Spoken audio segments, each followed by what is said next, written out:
Muy bien. Si no están todos, no importa. Voy a arrancar porque algún día en la vida tenemos que entender y aprender que hay horarios.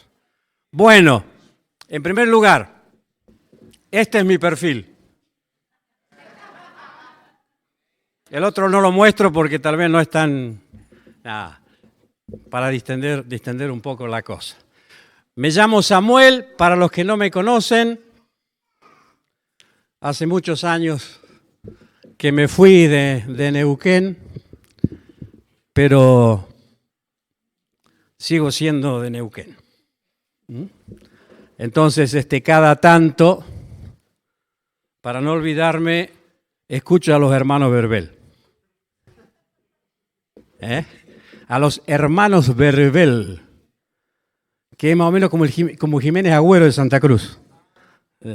Tienen una historia bastante parecida. Bueno, me toca hablar de lo que han denominado acá el proceso de salida. Entonces es un tema muy duro, muy áspero, y me lo dieron a mí. Es interesante haber estado escuchando a los hermanos cuando hablaron aquí adelante de por qué quieren hacer aquello que el Señor les llama.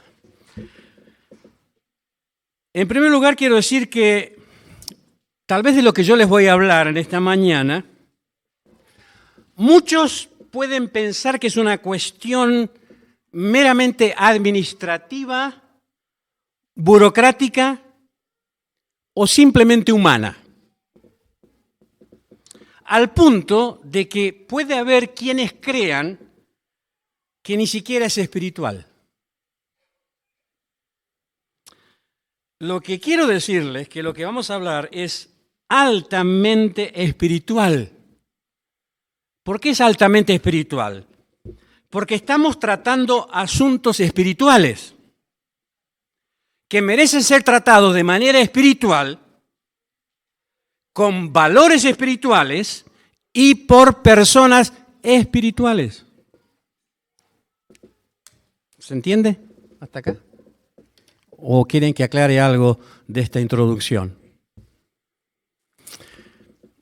El tema del ingreso, porque yo voy a hablar de ingreso también, el tema de ingreso y salida es un tema espiritual. Tiene que ver con este negocio espiritual, y discúlpenme que use la expresión negocio que a algunos les ofende, pero Jesús habló de negocios y habló de los negocios del Padre. Y tiene que ver con cosas espirituales, con valores espirituales. Por lo tanto, tenemos que darle la importancia que tiene y tratarla con la altura espiritual que la Escritura la trata. Y esa es una cosa que tenemos que cambiar en nuestra visión como cristianos y como unión evangélica. No tiene que ver con el hecho de que esté en juego el prestigio de la misión, aunque pueda haber un prestigio. Pero cuando estamos pensando en aquellos que son llamados o que serán enviados, estamos pensando en un trato con hijos de Dios, con hermanos nuestros. Estamos tratando con vidas, ya sean vidas individuales o si es un matrimonio, con toda una familia que involucra iglesias, parientes, amigos, y queremos hacer las cosas bien. Porque no queremos que nadie hable sin saber. Toda organización tiene pautas de trabajo. Toda organización tiene pautas de ingreso para aquellos que quieren servir dentro del ámbito de su jurisdicción. La Unión Evangélica no es la excepción. Es por ello que desde antes, pero desde 1939 en adelante, la Unión Evangélica ha legislado al respecto. Esta legislación de la Unión Evangélica tuvo y ha tenido el acuerdo de los representantes de todas las iglesias reunidos en las convenciones correspondientes. Y de aquel grupo de cristianos de la Unión Evangélica reunidos en convención han surgido los estatutos de la Unión Evangélica, los principios y prácticas de la Unión Evangélica, el reglamento para los pastores y obreros de la Unión Evangélica y el acta acuerdo que tiene que ver con las normas éticas para los pastores, los líderes y obreros. Esa es nuestra documentación. Eso es lo que se legisló en su momento y está en vigencia hoy. ¿Por qué les digo esto? Porque puede parecernos extraño, pero la Unión Evangélica tiene lo que se conocen los estatutos. Y allí en los estatutos nosotros hemos declarado por qué nos hemos constituido en Unión Evangélica. Y en nuestra declaración de constitución de Unión Evangélica hemos dicho que nos constituimos en Unión Evangélica para anunciar el Evangelio, para proclamar el Evangelio, para hablar de Jesucristo a las personas, para imprimir literatura cristiana, para poder hacer distintos trabajos. Eso ya está allí. Eso fue lo que aquellos hombres cuando se reunieron y en 1939 declararon a la Unión Evangélica, ese es el objetivo. Pero después hubo que pensar, bueno, ¿cómo nos manejamos como iglesias? Entonces se consideró que había que tener algunas pautas que nos orientaran a todos como iglesia. No es, vamos a decir, ley de medos y persas, porque el mismo material dice, esto es para que podamos estar unidos como misión trabajando. Pasó el tiempo y nos dimos cuenta de que teníamos que legislar acerca de los obreros. Y cuando hablamos de obreros estamos hablando de pastores, misioneros, todos aquellos que quieren involucrarse a trabajar bajo la Unión Evangélica de la Argentina. Y también tuvimos que adherirnos, porque ni siquiera lo hicimos nosotros, no hacía falta trabajar, estábamos totalmente de acuerdo, cuando la Alianza Cristiana de Iglesia Evangélica de la República Argentina habló de las normas éticas, nosotros adherimos a esas normas éticas y están dentro de nuestro material que habla de cómo debemos manejarnos los que estamos sirviendo al Señor. Creo que hay tres actores que hay que tener en cuenta aquí. Y son tres actores que esperamos que tengan un mismo discurso, que tengan unidad de criterio, para que todos nuestros actos, todas las decisiones que tomamos, no solamente estén de acuerdo a nuestra voluntad, sino también a la voluntad del Señor. El primer actor es la iglesia local. En la iglesia local. O el liderazgo local. Le preguntaron, ¿por qué viniste? ¿O quién te mandó? Esa pregunta tiene que ver con la iglesia local. Y tiene que ver con el liderazgo de la iglesia local. De acuerdo a lo que ustedes escucharon, ustedes pueden tener un perfil de liderazgo de la iglesia de aquellos que son enviados. No está escrito, pero hay un perfil allí. El otro actor es la organización misionera. La organización misionera hace un tiempo atrás escribió, no sé si se acuerda, Carlos, un protocolo de salida. Este protocolo de salida es muy claro en los puntos 1 y 2, donde habla del liderazgo local. Luego los puntos 3 al 5 habla de la organización misionera. La unión evangélica, que está muy claramente explicada en los puntos 6 al 8. Y finalmente la salida en sí, que está explicada muy claramente en el protocolo de salida, puntos 9 y 10. Repito, tres actores importantes en la salida. La iglesia local, liderazgo local, personaje o persona de la iglesia local que va a salir al mundo misionero o al pastorado.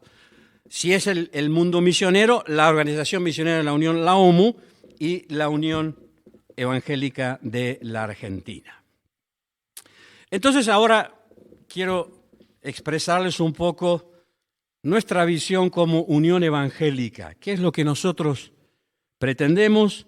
¿Qué es lo que nosotros esperamos? ¿Cuál es nuestra visión como Unión Evangélica cuando estamos pensando en la salida? Probablemente yo diga algunas cosas que se van a tocar con lo que diga otro hermano, con lo que pueda decir otro hermano. A lo mejor después, al final, ustedes podrán tener un panorama más amplio al respecto, porque sé que van a hablar de esto aquí. La primera cosa que nos interesa sobremanera es el llamado. El llamado. Esto está en los documentos que yo hice mención, está el llamado. Hablamos mucho del llamado. Queremos que el llamado sea clarísimo, totalmente claro. ¿Por qué nos preocupa tanto el llamado? Porque el llamado de Dios es lo que va a marcar tu vida. Es el llamado de Dios lo que va a marcar tu vida, pero no solamente va a marcar tu vida, sino que va a marcar el rumbo de tu vida. Vos vas a vivir de acuerdo al llamado de Dios para vos. Es por eso que es tan importante la claridad y la seguridad del llamado. Pero no que solamente vos lo tengas claro. No estoy pensando en un llamado de una manera subjetiva. Sí, yo sé que el Señor me llama, sino que los que te rodean vean que el Señor te está llamando a eso. Hace unos años una chica me dijo, pastor, llegué a las vacaciones, me voy al Instituto Bíblico. Sí, me voy al Instituto Bíblico, éramos 2 pastores en la iglesia. Bueno, quiero decirte que yo no estoy de acuerdo. Lo hablé con otro pastor y otro pastor estuvo de acuerdo. Y ustedes me preguntarán, ¿por qué no estuve de acuerdo? Era mi alumna en la escuela dominical. No era capaz de aprenderse el versículo de memoria de un domingo para otro.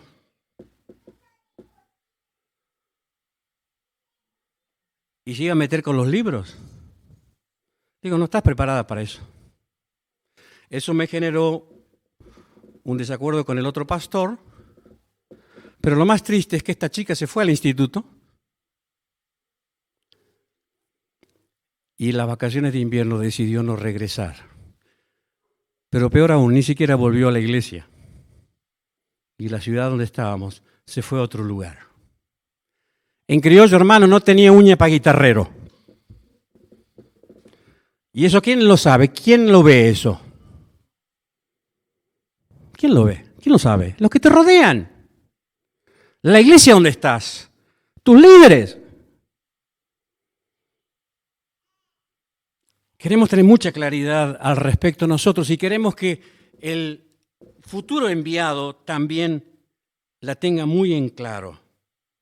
Pero los que están al lado lo ven. Acá hablaron algunos de que tienen el don del servicio. ¿Dónde se ve el don del servicio? En la iglesia, porque vos la vas a ver que están involucrados haciendo cosas. Ahora, si te dice tiene el don del servicio y no lo conseguí ni para levantar un papel, hay algo que no anda bien. Entonces, no solamente es tener el llamado uno, sino que quienes te rodean también vean que realmente tenés ese llamado. El llamado es tan importante porque es el propósito de Dios para la totalidad de la vida. Y yo te quiero decir, con casi 63 años, que si yo no hubiera tenido claro el propósito de Dios, no estoy hoy acá. Porque hubieron y han habido muchísimas cosas a lo largo de todos estos años que pudieran haber hecho que tranquilamente renunciara y dejara de hacer aquello que entendía que era el propósito de Dios. El llamado no es una cuestión del momento, no es una cuestión del estado de ánimo, no es una cuestión de las emociones, que sí influyen y ayudan mucho, pero que no son determinantes. Porque ustedes saben que eso en nosotros hoy está arriba, mañana está abajo.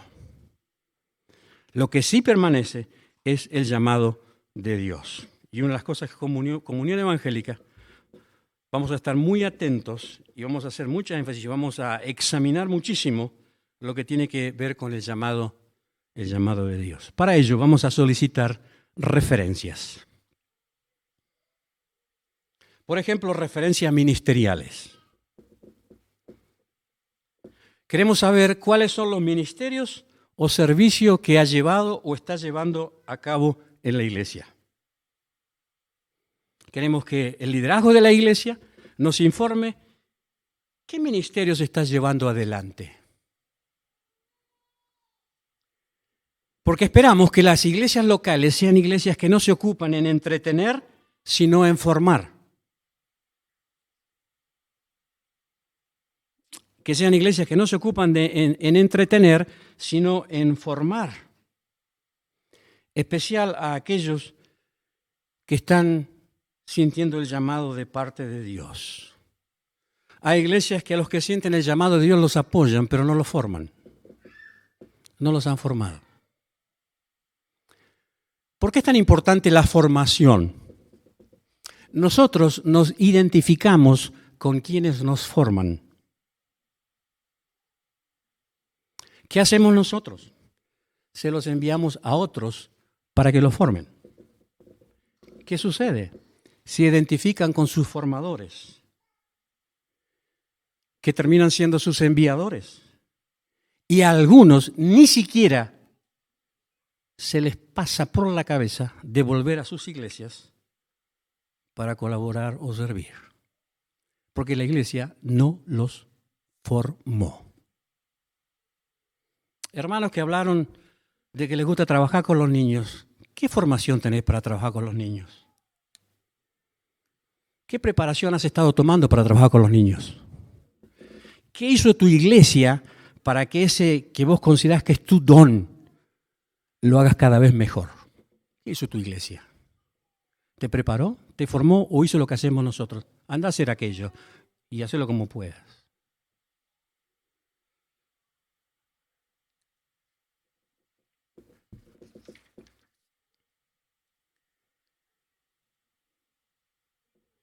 ¿Alguna aclaración al respecto? Porque no estamos haciendo eso como iglesia, no estamos formando. Otra cosa que nos interesa es qué sabe hacer. ¿Qué sabe hacer? Bueno, escuchamos a alguien que es un líder de jóvenes, ahí está su pastor, ¿no es cierto? ¿Para qué estás capacitado? Niños, jóvenes, alabanza, administración, enseñanza, preocupación. ¿Quién se tomó el tiempo en formarte? ¿Se dejó formar? Hay muchos chúcaros que no quiere que lo forme nadie. Muchos de ustedes que están acá representando iglesias, ¿quién te formó? ¿Quién te formó? ¿O te hiciste como muchos nos hicimos a los ponchazos? ¿Qué ministerio estás llevando a cabo?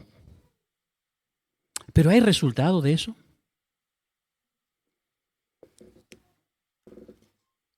Si vos escuchás que alguien tiene un ministerio de un culto familiar casero y hace 10 años que son los mismos, hay algo que no camina. Tenés que evaluarlo. ¿O lo vas a dejar 10 años más? Y le vas a decir a todo el mundo, tenemos cultos caseros. ¿Y cuántos son? Los mismos. No sé si pasa eso acá, capaz que no.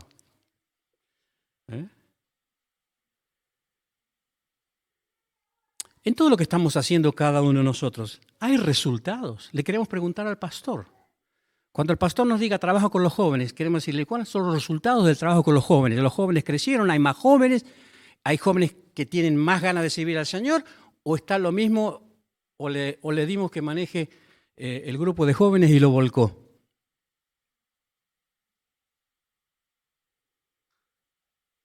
Y esto me lleva, hermanos, un poquitito más adelante. Y es si todos aquellos que tienen el llamado del Señor en nuestras congregaciones están dispuestos a que los formemos. Pero que entiendan que no solamente tienen que estar dispuestos a que los formemos, sino que los evaluemos. Evaluemos cómo está lo que están haciendo.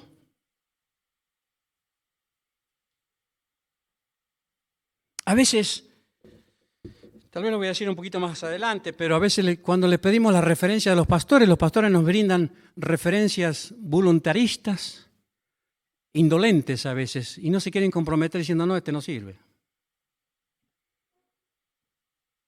Está bien que vaya.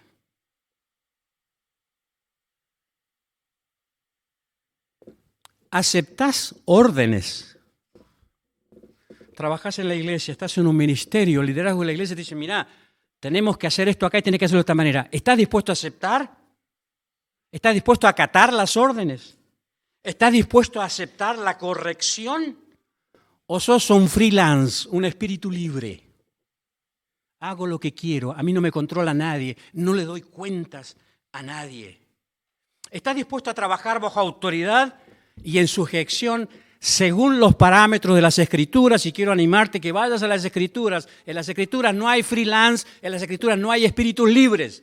Hay hombres y mujeres sujetos a la voluntad del Padre, del Hijo y del Espíritu Santo. Y en el Nuevo Testamento sujetos al liderazgo de su iglesia. Por años nos ha caracterizado esto a la unión. Espíritus libres, freelance, cada uno haciendo lo que le parece bien, por donde quiere, y nadie puede decirle nada, y nadie puede consultarle a nadie, nadie puede meterse. Y cuando nos ha tocado a veces como comisión directiva, no gusta, porque nos hemos acostumbrado, vuelvo a decir, a hacer las cosas solos. Me acuerdo de hace muchos años, alguien decidió entrar al instituto, y le preguntaron al pastor, ¿y para qué es bueno? Y bueno, es bueno para repartir folletos. Y era bueno para repartir folletos, es cierto. Pero quedó en el camino, hoy no lo tenemos más en el ministerio. Creo que el tiempo que estamos viviendo amerita que empecemos a prepararnos como Dios manda. Yo escuché a ustedes hace un ratito que hablaban de que en algunos proyectos llevar remedios. Si no tienen un profesional, no lleven ningún remedio. No podemos hacer ejercicio ilegal de la medicina. Le mandé al pastor Carlos en estos días una noticia que salió en Infobae de una chica que sintió el llamado de Dios al África para ayudar a los chiquitos. Hoy está con posibilidad de enfrentar juicios por la cantidad de nenes que murieron en el servicio que ella tenía. Especialmente apoyada por un montón de iglesias y ofrendas de los hermanos. Pero tenía prácticas médicas cuando solamente había hecho un curso de RSP y había terminado el secundario en su casa.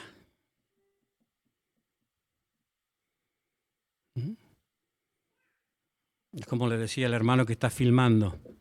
Hay que ser muy sabios hoy. Estamos en el ojo de la tormenta, nos están mirando todos. Empecemos a hacer las cosas como tiene que ser. No sirve el voluntarismo, los buenos deseos. Yo le doy un remedio a alguien y lo mata, yo soy responsable. La Unión Evangélica es la responsable. La que fue a repartir remedios era la Unión Evangélica. Acá en Centenario tuvieron ustedes un caso de una iglesia que tenía oftalmólogo y era trucho y daban lentes a las personas. Hay demasiados casos, miremos la realidad. Entonces, hay pautas que tenemos que tener en cuenta a la hora de servicio. Qué bueno que hay un médico que quiere ir a la obra misionera, pero tiene formación, tiene preparación. No es alguien voluntarista con buenos deseos y no sabe lo que tiene que hacer. ¿Cuál es tu preparación intelectual? ¿Cuáles son las herramientas que has adquirido hasta ahora, intelectualmente hablando, que te capacitan para desempeñarte en alguna labor? ¿Qué estás estudiando? Bueno, alguien dijo que es acompañante terapéutico. Hay que prepararse, hay que estudiar, hay que aprovechar el tiempo. Si sos joven, estás en la plenitud de tus fuerzas. Ocupate para prepararte. Porque tenemos que desterrar de nuestras iglesias algunos falsos conceptos. Te llamó el Señor y abandonás todo para seguir al Señor. Prepárate, hermano, hermana. No, pero hay que vivir por fe. Me acuerdo hace muchos años atrás se hablaba de la urgencia de hacer la obra. Y hoy también se está hablando de la urgencia. Y en esta urgencia mandamos cualquiera a hacer la obra. Hay urgencia, pero hay tiempo para prepararse. ¿Por qué hablamos de prepararse? Nosotros estamos como comisión directiva y como departamento de acompañamiento y asesoría espiritual, pues se llama MAJAE, animando a todos a que tengan un recurso primario y un recurso secundario, que no dependan pura y exclusivamente de una iglesia, porque las cosas a veces no caminan para que se pueda sostener. Ahora, ¿qué sabes hacer con tus manos? ¿Para qué te preparaste? Porque tenemos que pensar en que hay que generar recursos. Bueno, no importa que después tengas problemas con la FIP, pero bueno, tendrías que arreglarlo también. Pero son las reglas del juego. Y estos recursos son necesarios y útiles a la hora del ministerio. Yo no tengo que hablarte de Pablo, que todos hablan de Pablo. Pablo laburaba, hermanos. Laburaba para sostenerse él, para sostener a sus compañeros y tenía tiempo para escribir y para fundar iglesias. Así que sáquense de la cabeza ese falso concepto. Tiempo total al servicio. El que es llamado todo el tiempo. No vengamos con part-time, just in time, es full-time. Si no, no entendiste lo que es que Dios te llamó.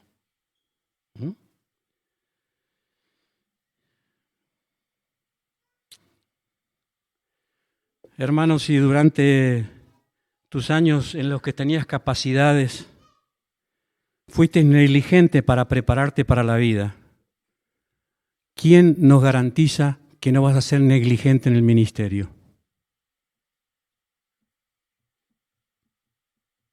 ¿Quién? Si cuando tenías las oportunidades no las aprovechaste, ¿quién me dice que en el ministerio no vas a ser el mismo negligente que fuiste para la vida? ¿Qué sabes hacer? Vuelvo a preguntarte. ¿Cómo podés generar recursos?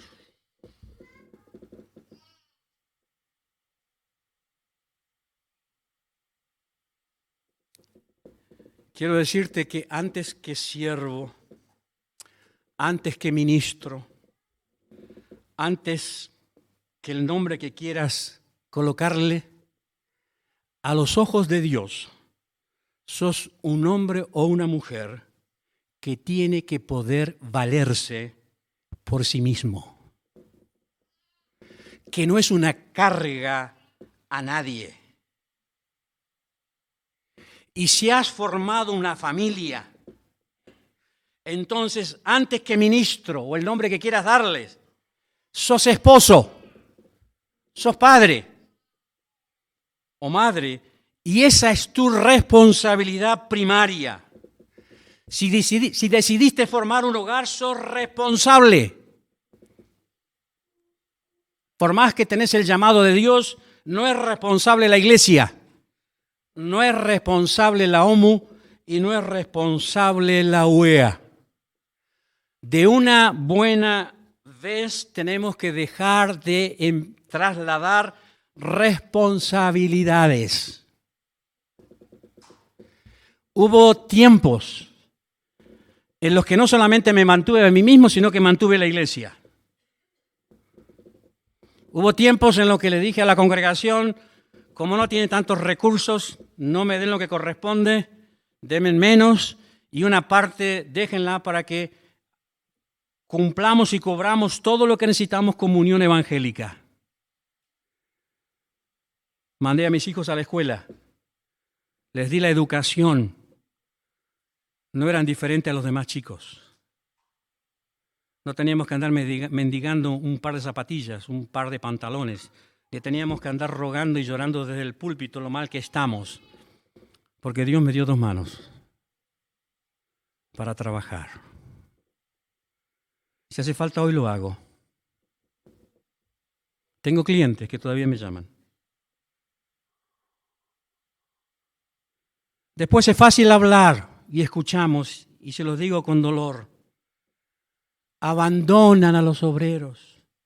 Miren los sufrimientos del ministerio, el resentimiento de las familias de los ministros.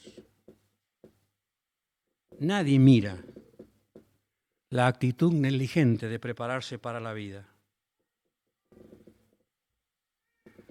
Te voy a decir algo ahora que no es un secreto. Las mujeres se preparan mucho más para la vida que los hombres. Las puedo mirar a los ojos. Las mujeres se preparan mucho más para la vida y el servicio que los hombres.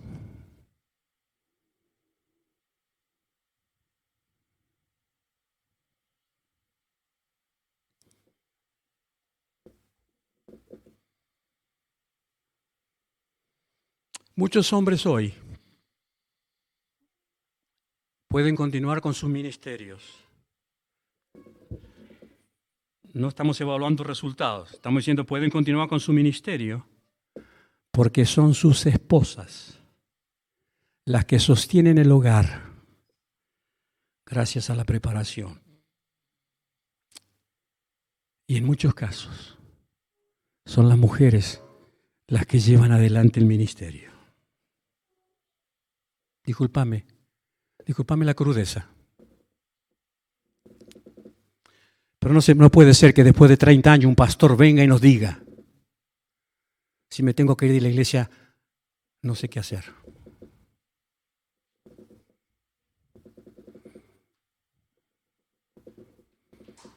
Terrible. No tengo nada. Y todas las oportunidades.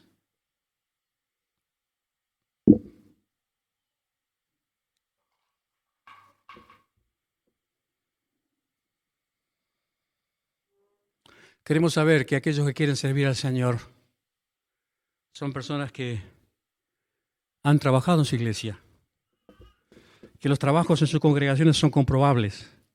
Hay resultados que se pueden medir, pero que también se prepararon para la vida y que en la vida también han sabido desempeñarse.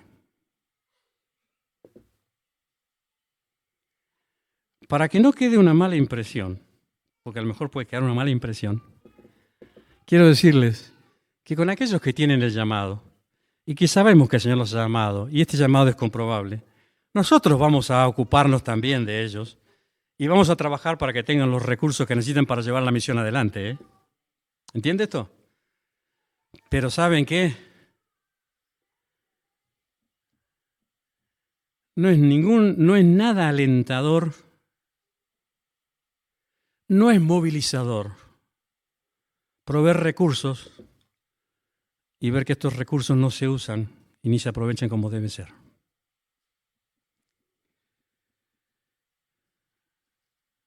Así que entendemos que somos responsables de la provisión de recursos a aquellos que tienen genuinamente un llamado del Señor, que es claramente el respaldo de su iglesia y que luego de todas las cosas que hemos visto merecen total acompañamiento. El obrero es digno de su salario y no pondrás bozal al buey que trilla. Pero por supuesto, queremos la rendición de cuentas. No sé si en lo que usan el dinero, pero en lo que usan su tiempo. ¿Cómo están usando su tiempo para servir al Señor? Algo que no hemos puesto en práctica, pero que ya desde muchos años está acordado que debemos solicitar, es la aptitud psicofísica.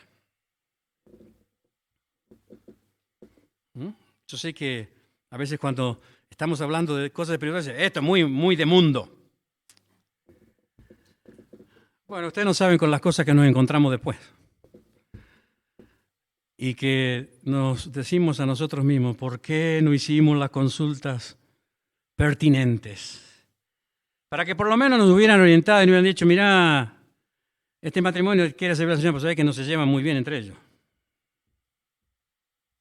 Y no tendríamos que enterarnos un tiempo después, cuando dejan el ministerio, y algunos se separan y otros tienen que dejar el ministerio porque la relación matrimonial es tal que no pueden continuar en el ministerio.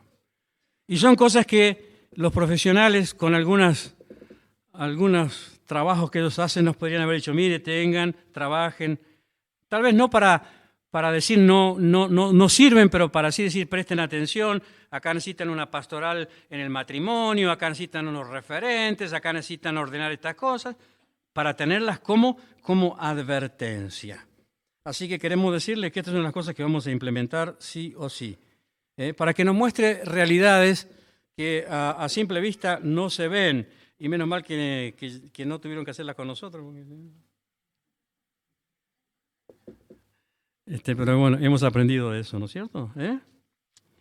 Ustedes se imaginan lo que es una persona disfuncional en el ministerio, ¿no? O alguien bipolar al frente de una iglesia.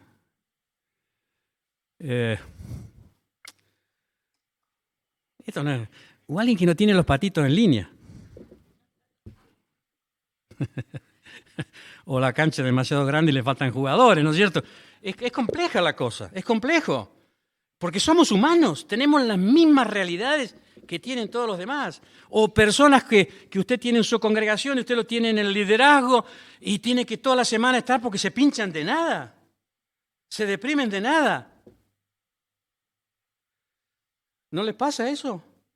Ahora usted lo tiene en la congregación, lo tiene cerca, puede ver que le pasó esto y puede acercarse a él, pero si lo tiene a 10.000 kilómetros, a 2.000 kilómetros, a 100 kilómetros, ¿cómo hace para cuando está pinchado?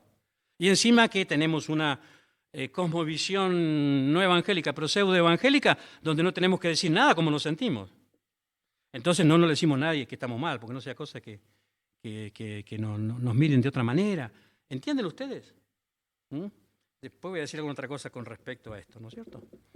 Así que todos nosotros tenemos en nuestras vidas resabios o rezagos de luchas espirituales no resueltas, herencias espirituales malignas en nuestras vidas y herencias por nuestras rebeldías y desobediencias. O sea que también necesitamos sanidad espiritual.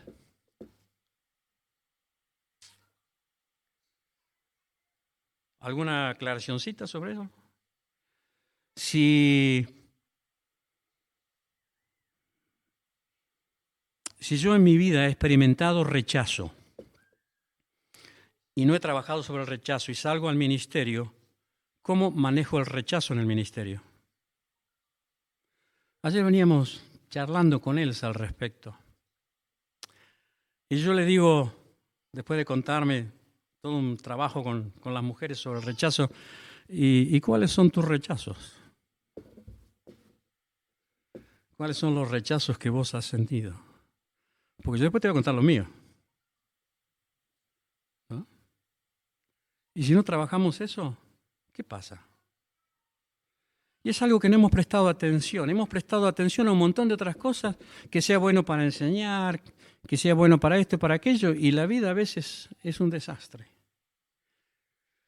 También nos preocupa la salud.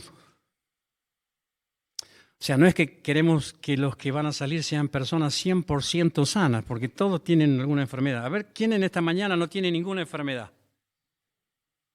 Bueno, alguno capaz que no sabe, por eso no levanta la mano. Pero no vaya al chequeo médico porque se va a asustar, ¿no es cierto? Pero hay enfermedades que son controlables, hay enfermedades que son tratables, pero si uno no sabe, esta chica que les cuento, que le preocupaba a los chiquitos de África que no estaban nutridos en Uganda, llegó un chiquito desnutrido, y entonces, ¿qué es lo que hizo? Lo canalizó y le mandó suero. Y al ratito vio que estaba como globo el chico. Y alcanzó a sacarlo y llevarlo a una institución especializada. Bueno, aprendió que no tiene que hacerlo, pero lograron salvar al chiquito ahí a duras penas. Entonces hay cosas que es interesante saber de la salud, como Rubén que está luchando contra el colesterol, yo que lucho contra la intolerancia al gluten del trigo, sabemos. Y estamos tratados al respecto. Entonces uno tiene que saber que necesita sus medicaciones.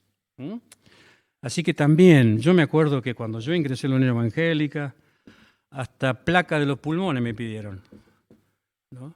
Y no tiene que ser una revisación médica como la del médico amigo que tengo en Las Heras para cuando es el tema del carnet de conducir, que dice, ¿andás bien, che? ¿Ves bien? ¿Escuchás bien? ¿No? Tiempos de prueba. ¿Saben? Nuestros documentos hablan de que todo obrero tendría que tener un tiempo de prueba. y le vamos a pedir esto a todo el mundo. Tiempo de prueba. Hay un chiquito de nuestra congregación que se fue a vivir a Córdoba y ahora durante 3 meses lo van a probar en un club de fútbol en España. Durante 3 meses. No lo contrató el club de fútbol. Lo lleva para probarlo durante 3 meses. Nosotros queremos que todos los obreros tengan un tiempo de prueba. Sumado a lo que sucede en sus congregaciones, pero hay un tiempo de prueba que está estipulado en la Unión Evangélica de mínimo 2 años, que nos van a servir a la hora de evaluar, tratar la continuidad del ministerio.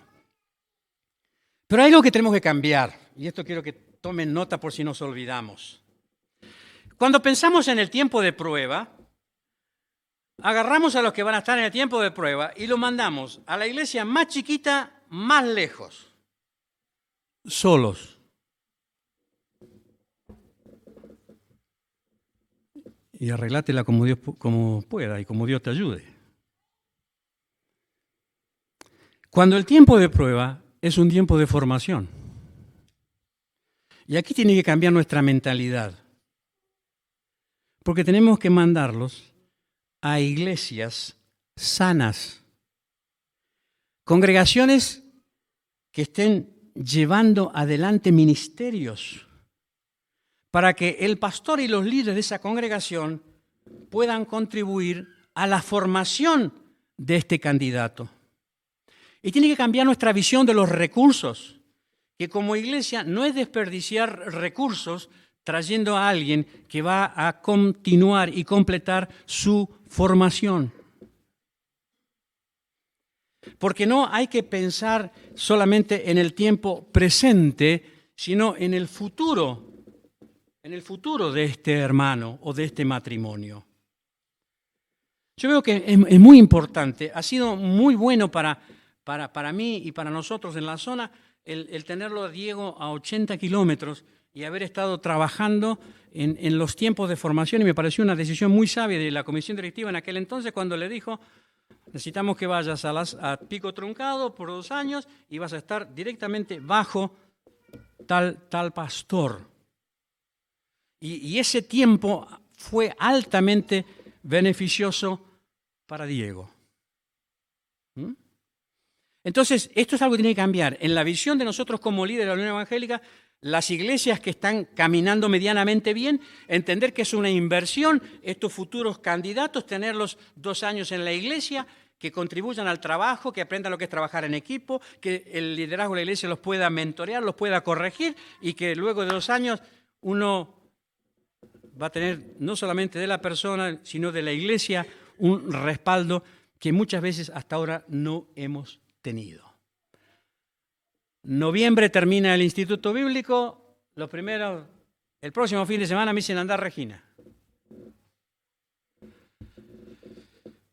Y fui a Regina. Después dice, no, ahora hay que ir a San Juan, y fui a San Juan.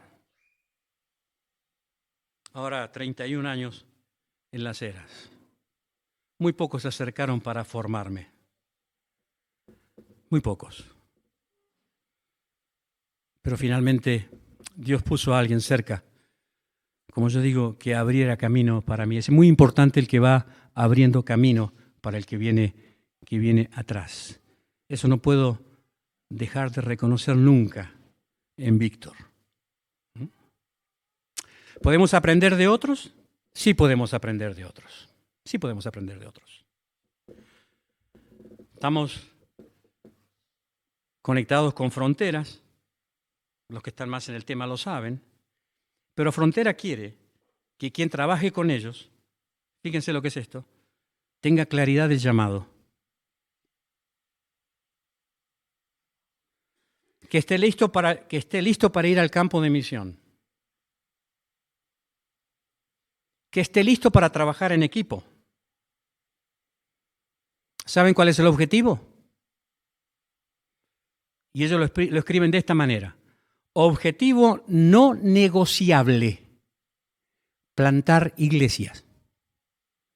No importa que en el proceso de plantar la iglesia tenga que trabajar en una escuela, en una ONG, en algún proyecto social, en un orfanato, en negocios profesionales, pero todo eso tiene que ayudarlo para plantar una iglesia.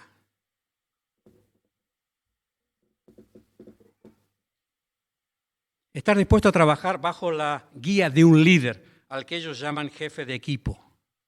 Someterse a su liderazgo y que la persona que está ahí no tome ninguna acción que pueda dividir o crear dificultades, causar problemas en el equipo en el que se está trabajando.